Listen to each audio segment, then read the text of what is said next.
there? Well, I get almost all or everybody would do it, and he's been doing it his entire career.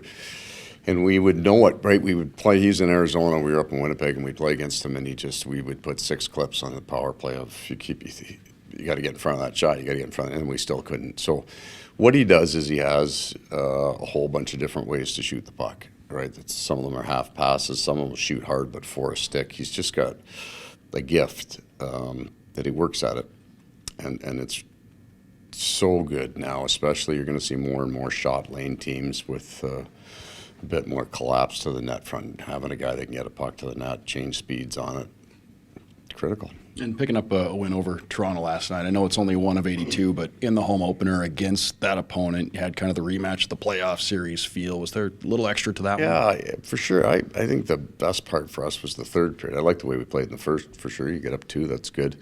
But we got back on the puck in the third period and got more aggressive and generated some of our best chances in the third.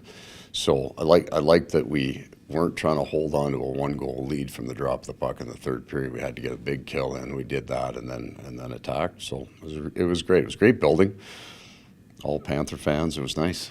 Canucks coming in here, a team you don't see a whole lot over the course of a year. What stands out about what they do and the matchup tomorrow in general? Well, pretty significant change there in style of play with Rick Tocchet coming in and 2 big wins against Edmonton, and then they have a good one against Tampa. That's a hard game. So they're playing the kind of hockey you would expect from one of his teams. They're hard, they're fast, they put pucks to the net. They do have some really nice young skill that's kind of now got a few years experience in there. So they're going to have a good year this year. We know what Lombard brings with the physicality, the intensity. The fact you're having him on the PK, it's part of the day start here. Just what has he shown you to get some some time in the PK situations, and how have you seen him so far? Yeah, it's like development, right? We have to find roles for players, and then we have to give them the opportunity to expand those roles. So we've been looking for penalty killers. We brought in Stenlund for that reason alone. I think he and Lustarin got a nice pair together. But if we can get another pair, and Lundell had killed with Barkov quite a bit, so he's got some experience even though he's young. Both those guys can skate. Lombard can skate. If I can get those guys out in the right hole, it's going to take some minutes off Barkov and Reinhart, which I'd like to, but also effectiveness. Both, Lombard's going to block whatever he has to do. He's going to hunt pucks down. He's going to skate. And you like to have a little variation in your penalty kill from kind of thinkers and position killers to guys that just put a lot of pressure on the puck.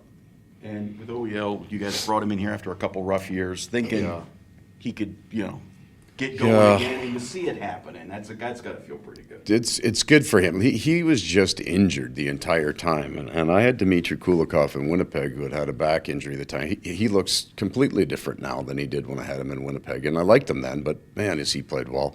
The same for Oliver. He had his first summer where he could actually train, that he wasn't rehabbing from an injury, or and then you're behind the 8 ball at the start. So he comes to training camp.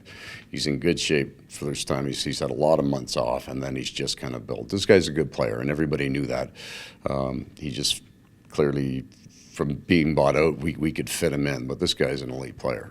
You've got a backup going in the goalie stuff, but how important is it for Stolarz to keep his mind right? And he's done it before, and I don't know if it gets in tomorrow or Tuesday or whatever, but yeah, just to stay right. It's got to be tough. Big part. It can be tough. It can be. If you aren't an experienced guy at it, if you haven't lived it, it can be a real challenge for you. But that's why he's here. He's experienced in this, practices hard, in a great mood, understands light schedule at the start of the year. Getting Sergei into a rhythm, which he's clearly into right now, is a priority, and he'll be ready. He's done this before, and that's a big part of the signing. And it's got a confidence for you. Yeah, you know what, and confidence for the players, because he's in practice and he's stopping pucks, right? And he's working hard, and he's a veteran guy, so he's having some fun in there too, and you're not holding your breath. I think when he goes in the net, the guys will play for him. They'll be excited for him. He will have earned it by his work ethic and practice will make the guys want to play hard in front of him. And as for tomorrow, any lineup changes? I don't know yet. No, I don't know. I'm fooling around with one. That fourth line had some significant shifts last Yeah. night. What have you liked so far about the way that Lombard and Stenlund and Lawrence Yeah, complement I each think other? they're building into understanding each other. A big part of the fourth line plays a slightly different style of game than the other lines. And in part of that is, the acceptance of it. The puck's got to go deep, and we got to get physical and hold on to pucks. And then can you do something with it? So they're starting to read off each other a little bit, which makes them a little bit faster. They're starting to get a little more physical when they get a chance. And then, Senny could shoot the puck, Lombard can shoot the puck. We're still learning really about Steve a little bit and that, but the three of them are starting to build some chemistry together. Anything to Bob's absence today? No. So the idea here it's not a day of rest. It's almost managing his practices. So when we have a day like today, it's going to be 20 to 25 minutes up and down the ice, but there's a ton of shots, and they're not necessarily technique shots where he's working on something specific. The last thing he needs today is those kind of shots. So he'll get his morning skate. He likes that routine. He'll get it, and then he'd be ready to go tomorrow. Is he in that tomorrow? I don't know yet. I know you spoke a little bit about the atmosphere last night and everything, and forgive me if this is off your radar, but the team debuted a new goal song last night. I don't know if you heard it, if you have an opinion on goal songs in general. I would have no idea what that is, truly. And I wouldn't know if it was different from last year. Didn't each player have one last year? Because I remember Benny and the Jets. I think that's kind of funny, but I did not know that. What's the goal song? It's a unique, how the Rangers kind of have their own. No.